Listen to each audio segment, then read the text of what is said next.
चुनाव प्रचार थमने के साथ ही वाराणसी केदार घाट में युवा चेतना के द्वारा एक भारत श्रेष्ठ भारत व्याख्यान का आयोजन किया गया।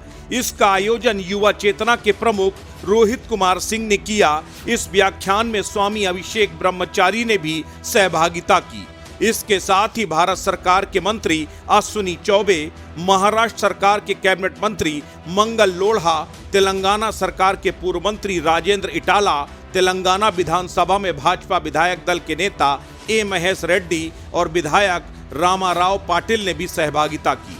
गंगा घाट में आयोजित व्याख्यान में वाराणसी और आसपास के हजारों लोगों की उपस्थिति रही। इस मौके पर स्वामी ब्रह्मचारी ने कहा कि वाराणसी की जनता को गर्व है अपने सांसद नरेंद्र मोदी पर। नरेंद्र मोदी ने भारत का मान पूरी दुनिया में बढ़ाया है। महाराष्ट्र सरकार के कैबिनेट मंत्री मंगल प्रभात लोढ़ा ने भी कहा कि नरेंद्र मोदी गरीब वर्ग के लिए भगवान हैं। अश्विनी चौबे ने कहा कि प्रचंड बहुमत से नरेंद्र मोदी के नेतृत्व में तीसरी बार सरकार का गठन होगा। नगरी है, हर दिल में यह तमन्ना रहता जब शायद काशी के किनारे जाकर के वहां भी अपना अंतिम सांस छोड़े, कि हर लोगों की तमन्ना। और मुझे विश्वास है कि जो मुक्ति धाम के नाते इसको जाना जाता है, जहां तक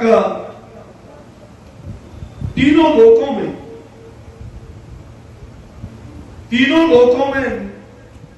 तो सुविख्यात ये काशी की नगरी।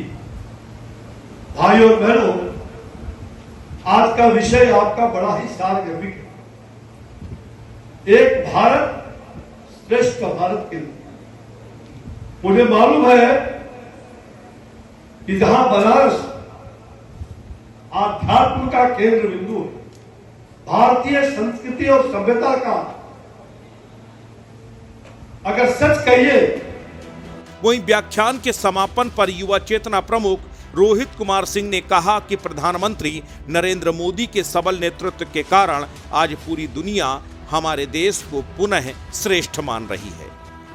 बनारस में युवा चेतना के तत्वावधान में एक भारत श्रेष्ठ भारत विषयक व्याख्यान का आयोजन किया गया। हम लोगों ने काशी की सम्मानित जनता से अपील किया है कि पुनः देश के प्रधानमंत्री को बनारस के सांसद के रूप में इतना मत दीजिए कि पूरी दुनिया में इसका डंका बजे। साथ ही किस प्रकार से 2014 के बाद देश की प्रगति हुई है, विश्व स्तर पर भारत को भाग्य विधाता के रूप में स्वीकार किया गया है। धारा 370 को समाप्त करना हो, अयोध्या में राम जी का भव्य मंदिर हो, नारी वंदन अधिनियम हो, या देश में कई ऐसे कार्य जिससे सीधे नौजवानों को, वंचितों को, गरीबों को और पिछड़े वर्ग के लोगों को लाभ हुआ है। भारत माता का वैभव अंतर्राष्ट्रीय पटल पर बढ़ा है। पाकिस्तान के घर में घुसकर प्रधानमंत्री मोदी जी के नेतृत्व में हम लोगों ने जवाब दिया है। इन तमाम मुद्दों पर आज देश की जनता के समक्ष चर्चा हुई, काशी में चर्चा हुई है और निश्चित रूप से आने वाले 4 जून को देश की सम्मानित जनता, वाराणसी की जनता के सोच के अनुरूप प्रचंड बहुमत के साथ माननीय मोदी जी की सरकार का गठन करने जा रही है। अस्तित्व न्यूज के लिए ब्यूरो रिपोर्ट।